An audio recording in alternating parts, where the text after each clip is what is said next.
Assalamualaikum warahmatullahi wabarakatuh. Saya Fitri Lisanasia, NIM 1714100071, Fakultas Ilmu Komputer, Jurusan Sistem Informasi, Universitas Bina Dharma, Palembang. Di sini saya akan menjelaskan mengenai kebudayaan yang ada di Kota Palembang yang dimaksudkan untuk menyelesaikan tugas Smart Government Part 2. Yang pertama, saya akan membahas mengenai Tari Gending Sriwijaya. Tari Gending Sriwijaya merupakan tarian kolosal peninggalan Kerajaan Sriwijaya. Tarian yang dahulu hanya dipentaskan oleh kalangan internal kerajaan ini dimaksudkan sebagai tari penyambutan bagi tamu kerajaan. Kini, Tari Gending Sriwijaya kerap dipentaskan oleh masyarakat Palembang dalam berbagai hajat, seperti pernikahan, pertemuan-pertemuan instansi pemerintahan, hingga dalam berbagai penghelatan budaya. Tari Gending Sriwijaya ditarikan oleh 9 orang penari yang semuanya adalah perempuan. 9 penari tersebut merupakan representasi dari 9 sungai yang ada di Sumatera Selatan. Para penari Gending Sriwijaya dikawal oleh 2 orang laki-laki lengkap dengan payung dan tombak di tangannya. Seorang penari Gending Sriwijaya membawa tapak berisi sekapur sirih yang nantinya akan diberikan kepada tamu yang dianggap sebesar sebagai bentuk penghormatan.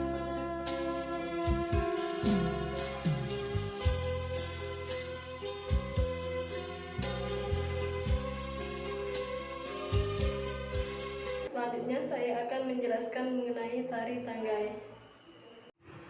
Tari Tanggai merupakan sebuah tarian yang disajikan untuk menyambut tamu yang telah memenuhi undangan. Tari Tanggai biasanya dipertontonkan dalam acara pernikahan adat daerah Palembang. Tari Tanggai menggambarkan keramahan dan rasa hormat masyarakat Palembang atas kehadiran sang tamu. Dan dalam tari ini tersirat sebuah makna ucapan selamat datang dari orang yang mempunyai acara kepada para tamu. Tari Tanggai memiliki persamaan dengan Tari Gending Sriwijaya. Perbedaannya adalah Tari Tanggai dibawakan oleh 5 orang, sedangkan Tari Gending Sriwijaya dibawakan oleh 9 orang. Dan perlengkapan penari Gending Sriwijaya lebih lengkap dibandingkan dengan Tari Tanggai. Penari Tari Tanggai menggunakan pakaian khas daerah seperti kain songket, dodot, pending, kalung, sanggul malang, kembang urat atau ramai, tajuk cempako, kembang goyang, dan tangga yang berbentuk kuku terbuat dari lempengan tembaga. Dan karena tangga yang dipakai penari, maka tari ini dinamakan Tari Tanggai. Tari ini merupakan perpaduan antara gerak yang memulai dengan busana khas daerah sehingga penari kelihatan lebih anggun. Kelenturan gerak dan lentiknya jemari penari menunjukkan betapa tulusnya tuan rumah memberikan penghormatan kepada tamu. Perpaduan gerak gemulai penari dengan harmoni lagu pengiring yang berjudul 6 Bersaudara melambangkan keharmonisan hidup bermasyarakat.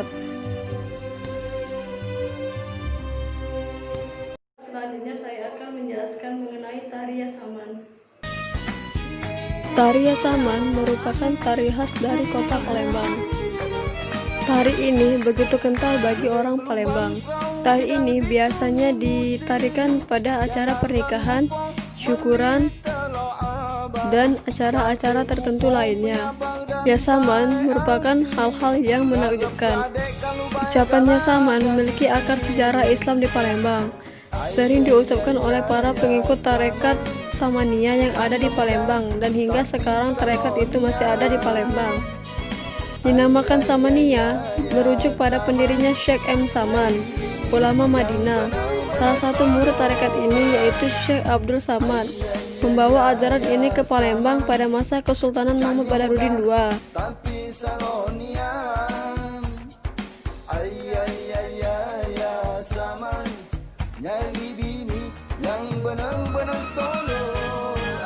Selanjutnya saya akan menjelaskan mengenai salah satu teater yang terkenal di kota Palembang yaitu Dul Muluk. Dul Muluk merupakan teater kesenian tradisional kota Palembang. Teater Dul Muluk terinspirasi dari seorang pedagang keturunan Arab yang bernama Wan Bakar. Ia datang ke Palembang pada abad ke-20, kemudian menggelar pembacaan kisah petualangan Abdul Muluk Jauhari. Kisah Dul Muluk berasal dari kitab kejayaan kerajaan Melayu yang selesai ditulis pada 2 Juli tahun 1845 yang berjudul Syair Abdul Muluk. Teater Dul Muluk kental dengan cerita rakyat ini, merupakan tradisi seni peninggalan abad ke-19. Mohon dimaafkan. Yang terakhir, saya akan membahas mengenai kain khas dari kota Palembang, yaitu kain songket. Songket Palembang merupakan salah satu karya budaya dari Palembang yang telah ditetapkan sebagai warisan budaya tak benda Indonesia. Karya budaya ini masuk ke dalam domain keterampilan dan kemahiran kerajinan tradisional dengan nomor pencatatan 2013000009. Songket Palembang tidak hanya sekedar kain pelindung tubuh yang estetis, namun memiliki makna adihulung, yaitu kemakmuran, kejayaan, dan keberanian. Awal mula kain songket berasal dari pedagang Cina yang membawa sutra. Pedagang India dan Timur Tengah membawa emas hingga terciptalah kain songket yang berlapis emas di tangan penduduk asli Palembang. Keberadaan tradisi kain songket di Indonesia juga kerap dikaitkan dengan masa kemakmuran dan kejayaan Kerajaan Sriwijaya yang berpusat di Palembang pada abad ke-7 sampai ke-13. Demikianlah yang dapat saya sampaikan mengenai kebudayaan yang ada di kota Palembang. Lebih dan kurangnya saya mohon maaf. Pada Allah saya mohon ampun. Wabillahi taufiq wal hidayah. Wassalamualaikum warahmatullahi wabarakatuh.